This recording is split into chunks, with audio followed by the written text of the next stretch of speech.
ಮೈಸೂರಿನ ಭೋಗಾದಿಯಲ್ಲಿ ಕೇಂದ್ರ ಸರ್ಕಾರದ ಮಹತ್ವಾಕಾಂಕ್ಷಿ ಯೋಜನೆಗಳನ್ನು ಸಾರ್ವಜನಿಕರಿಗೆ ತಲುಪಿಸುವ ವಿಕಸಿತ ಭಾರತ ಸಂಕಲ್ಪ ಯಾತ್ರೆ ನಿನ್ನೆ ಆಯೋಜಿಸಲಾಗಿತ್ತು. ವಿವಿಧ ಬ್ಯಾಂಕ್ ಅಧಿಕಾರಿಗಳು ಗ್ರಾಮಸ್ಥರಿಗೆ ಯೋಜನೆಗಳ ಬಗ್ಗೆ ಮಾಹಿತಿ ನೀಡಿದರು. ಇದೇ ವೇಳೆ ಕ್ಯಾಲೆಂಡರ್ ಬಿಡುಗಡೆ ಮಾಡಿ ಯೋಜನೆಗಳ ಕುರಿತು ಕಿರು ಪುಸ್ತಕವನ್ನು ವಿತರಿಸಲಾಯಿತು. ನಾಮಿನಿಗೆ 2 ಲಕ್ಷ ಹೋಗುತ್ತೆ. ಸೊ ಇದೆಲ್ಲ ಯಾರು ಇರಲ್ಲ. ಸೊ ಹಾಗಾಗಿ ಈ ಸ್ಕೀಮ್ಗಳ ನಂತರ ಅಷ್ಟು ಪೆನ್ಷನ್ ನಿಮಗೆ 60 ವರ್ಷ ಆದಮೇಲೆ ಬರ್ಲಿಕ್ಕೆ ಸ್ಟಾರ್ಟ್ ಆಗುತ್ತೆ. ಸಪೋಸ್ ಈಗ ಈ ಸಾಲ ಸೌಲಭ್ಯವನ್ನು ನೀವು ಪಡೆದುಕೊಂಡು ಆಗಲೇಬೇಕು. ನಾವು ವ್ಯಾಪಾರಕ್ಕೆ ಹಾಕಕ್ಕೆ ದೂರದರ್ಶನದೊಂದಿಗೆ ಫಲಾನುಭವಿ ಭಾಗ್ಯ ಬ್ಯಾಂಕ್ನಿಂದ ಸಾಲ ಪಡೆದು ವ್ಯಾಪಾರ ನಡೆಸುತ್ತಿದ್ದು ಜೀವನ ನಿರ್ವಹಣೆಗೆ ಸಹಕಾರಿಯಾಗಿದೆ ಎಂದರು. ಅಲ್ಲದೆ ತುಂಬಾ ಉಪಯೋಗವಾಗಿದೆ, ಕೇಂದ್ರದ ಎಲ್ಲ ಯೋಜನೆಗಳು ಬಹಳ ಉಪಯುಕ್ತವಾಗಿವೆ ಎಂದು ಮೆಚ್ಚುಗೆ ವ್ಯಕ್ತಪಡಿಸಿದರು. ಇವಾಗ ಇವ್ರು ಕೊಡ್ತೀವಿ 1 ಲಕ್ಷನ ಅಂದ್ರಲ್ಲ, ಅದಕ್ಕೆ ಹಾಕಿದ್ದೀವಿ. ಈಗ ನಾವು ಬೇರೆ ಉಪಯೋಗ ಮಾಡ್ಕೋಬೇಕು ಅಷ್ಟಕ್ಕೆ. ನಾವು ಸಂಘಕ್ಕೆ ಸೇರಿವಿ, ಅಲ್ಲಿ 24 ವರ್ಷ ಆಯಿತು. ಈಗ ನಾವು ಅಲ್ಲಿ ಲಕ್ಷ ಗಂಟೆ ತಗೋತೀವಿ.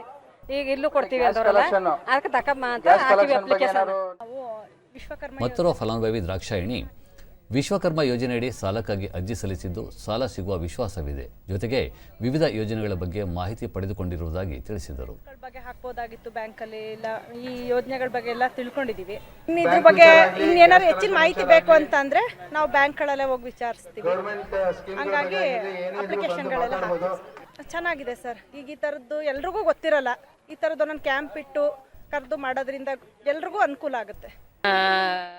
ಆಶಾ ಕಾರ್ಯಕರ್ತೆ ಎಚ್.ಸಿ. ವೀಣಾ ಮನೆ ಮನೆಗೆ ಹೋಗಿ ಕೇಂದ್ರ ಸರ್ಕಾರ ವಿವಿಧ ಯೋಜನೆಗಳ ಬಗ್ಗೆ ಜನರಿಗೆ ಮಾಹಿತಿ ನೀಡುವ ಜೊತೆಗೆ ಸವಲತ್ತುಗಳ ಬಗ್ಗೆ ತಿಳಿಸಿಕೊಡಲಾಗುತ್ತಿದೆ ಎಂದು ತಿಳಿಸಿದರು. ಸವಲತ್ತುಗಳ ಬಗ್ಗೆ ಜನಗಳಿಗೆ ತಿಳಿಸಿ ಅವರಿಗೆ ಸವಲತ್ತುಗಳ ಬಗ್ಗೆ ಸೌಲಭ್ಯಗಳು ಕೊಡಿಸುವ ಯೋಜನೆ ಬಗ್ಗೆ ಮನೆ ಮನೆಗೆ ಹೋಗಿ ಮಾಹಿತಿಯನ್ನು ನೀಡ್ತಾ ಇದ್ದೀವಿ. ಈಗಾಗಲೇ ಅರ್ಜಿ ಎಲ್ಲ ಹಾಕ್ಸಿದ್ದೀವಲ್ಲ ಸರ್, 1000 ಚಿಲ್ಲರೆ ತನಕ ಅರ್ಜಿಗಳನ್ನ ಹಾಕ್ಸಿದ್ದೀವಿ. ಆಯುಷ್ಮಾನ್ ಯೋಜನೆ ಬಗ್ಗೆ ತಿಳಿಸಿದ್ದೀವಿ. ಮತ್ತು ಆರೋಗ್ಯದ ಮಾಹಿತಿಯನ್ನು ತಿಳಿಸಿ ಅವ್ರಿಗೆ ಎಲ್ಲಿ ಸೌಲಭ್ಯಗಳು ಸಿಗುತ್ತವೆ ಅಂತ ಹಾಸ್ಪಿಟ್ಲ್ಗಳೇ ಕಳಿಸಿ ಅವ್ರಿಗೆ ಆರೋಗ್ಯ ಸೌಲಭ್ಯಗಳು ಒದಗಿಸುವಂತೆ ಮಾಡ್ತಾ ಇದ್ದೀವಿ.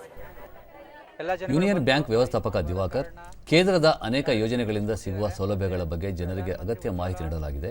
ಪ್ರತಿಯೊಬ್ಬರು ಇವುಗಳ ಪ್ರಯೋಜನ ಪಡೆದುಕೊಳ್ಳಬೇಕು ಎಂದು ಹೇಳಿದರು. ಮತ್ತು ತುಂಬ ಜನ ರಿಕ್ವೆಸ್ಟ್ ಕೊಡ್ತಾ ಇದ್ದಾರೆ. ಮತ್ತು ಪ್ರಧಾನಮಂತ್ರಿ ಸ್ವನಿಧಿ ಯೋಜನೆ ಅಡಿಯಲ್ಲಿ ಬೀದಿ ಬದಿ ವ್ಯಾಪಾರಿಗಳಿಗೆ 10,000 ಲೋನ್ಗಳ ಸಾಲದ ಸೌಲಭ್ಯವನ್ನು ಕೊಡುವಂಥ ವ್ಯವಸ್ಥೆ ಕೂಡ ಮಾಡಿದ್ದೀವಿ.